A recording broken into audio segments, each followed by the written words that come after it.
Beirut, Lebanon, that's where I was born. Paris, France, that's where I grew up. And then I moved to Detroit, Michigan. I had just crossed the US border, but I soon realized that there were many new frontiers for me to reach. Language, culture, work environment, social norms. Everything was going to be a new challenge to me. What the hearts and minds of immigrants go through during these times, it is uncharted and unsheltered. No user's guide here.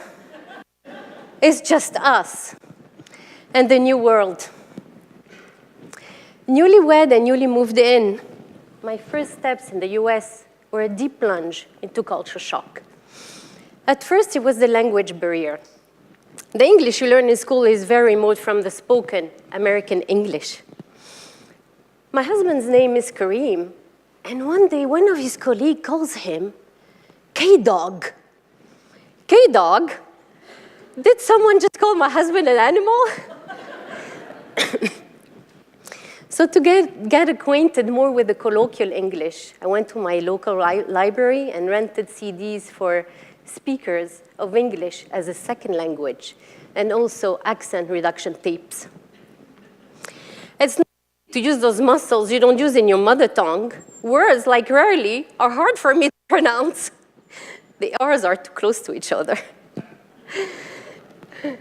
So, enhancing my English, I could do hosting me. Then I had to face the culture barrier. Because I had based my US culture on movies and TV series, I was surprised that no one, when we had moved in, came to my front door with a warm homemade apple pie. The movies are too good to be true. So I had to get used to reality here and be ready for big changes. When you're not an immigrant and you go through life, you go through changes gradually, hopefully. But for an immigrant, those changes happen suddenly and abruptly. New culture, new language, new allergies. Thank God for Allegra. As soon as I landed, I was told not to expect the same life as before. So I got ready to observe, to learn, to adapt, and to embrace any opportunity, especially work opportunities. In my previous life, I was a restaurant manager. And when I started to look for work in Michigan, I could only find part-time jobs. So I had to accept the fact back then that I had to start all over again and from scratch, build an experience here with the US companies.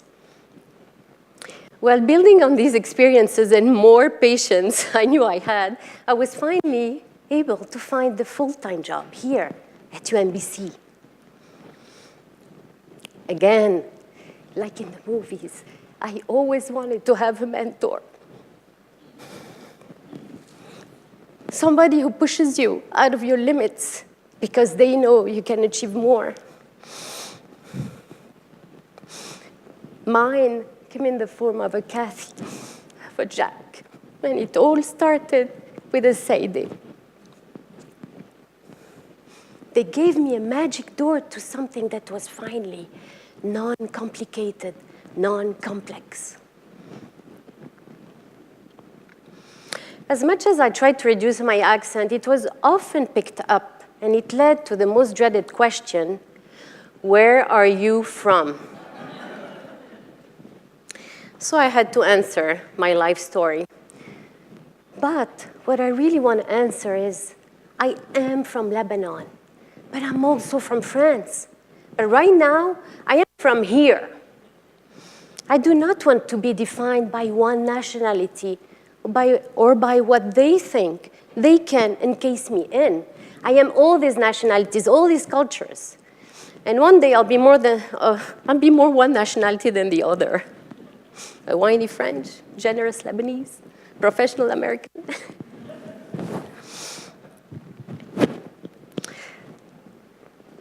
At first, though, in Michigan, I noticed that some people would get overwhelmed by my story. It had too many moving parts. So I would get a pat on the back. Oh, nice to meet you. See you soon. And that, I realized, it's a form of passive-aggressive racism and discrimination. Yes, I am white, but I'm an Arab-American white. Racism and discrimination come in all forms, in all degrees, ever so subtle, but here, loudly present. In Maryland, on the contrary, they know my country of origins. They are aware of the situation in the Middle East and all the conflicts. They understand why I'm here.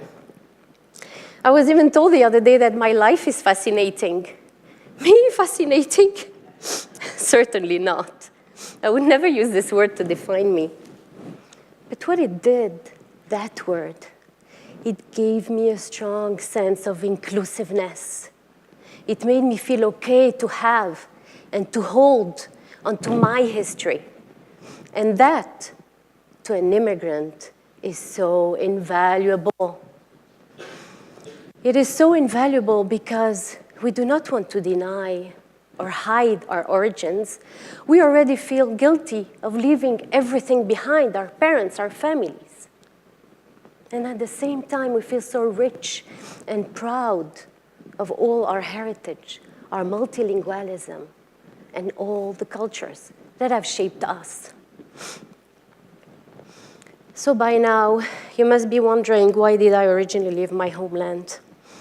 Because who wants to leave their parents, their families, their childhood homes, your cousins, your first friends? Those were good times, surrounded by the ones you love and who love you. And yet we did. We left. We left because this happened.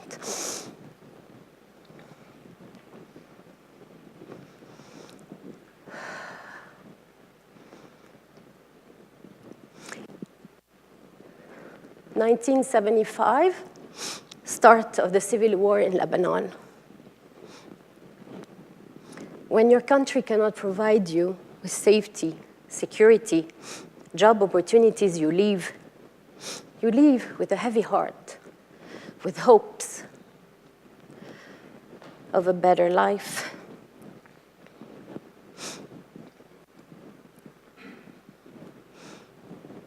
And when you live in those conditions, you can only rebuild, start again. The crib you saw before was saved and was later used for my niece and my nephew. Defiance, survival. You keep going on. So how do immigrants rebuild? How do you start a new life? When we moved from Michigan to Maryland, we did not have one person here. I needed to start all over again, rebuild.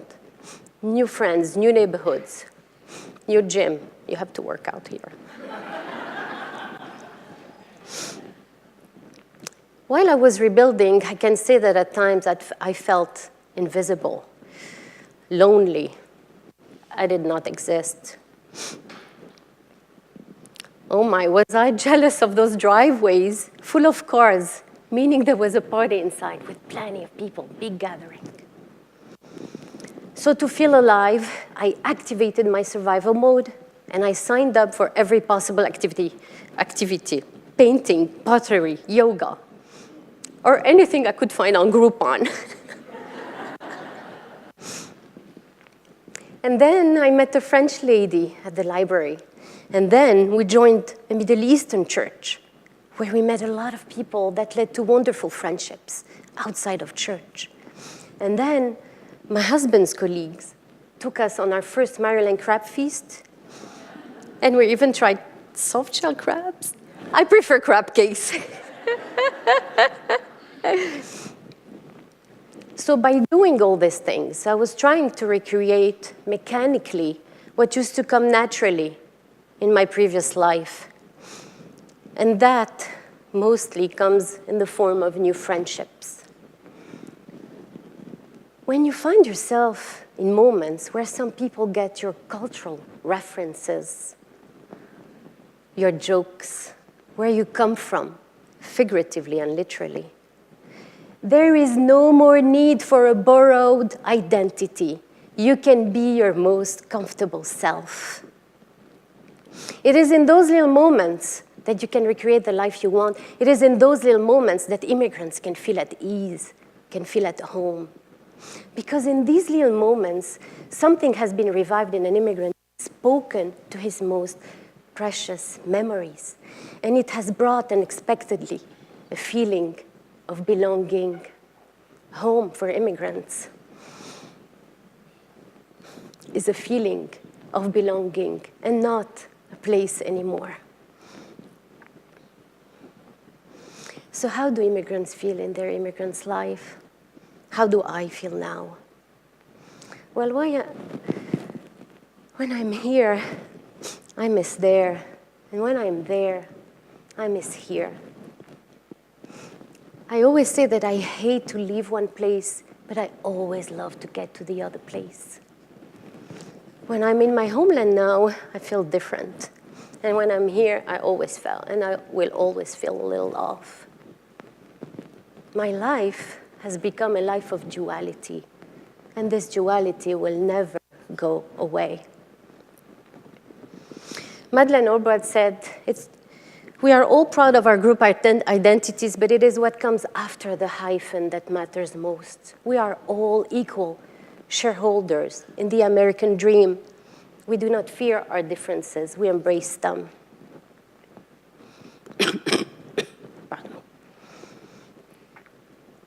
There are many ways to embrace, many ways to become new.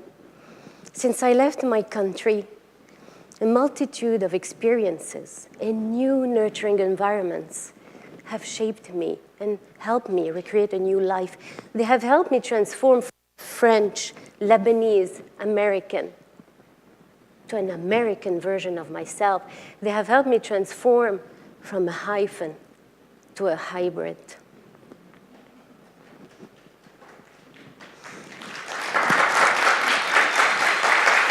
Thank you.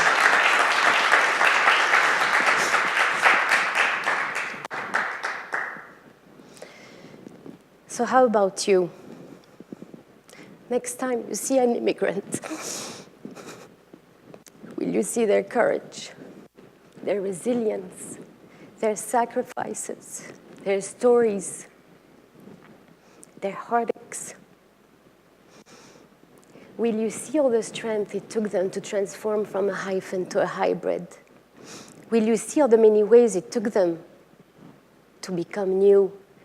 Will you see all the many ways it took them to be reborn in the USA? Thank you.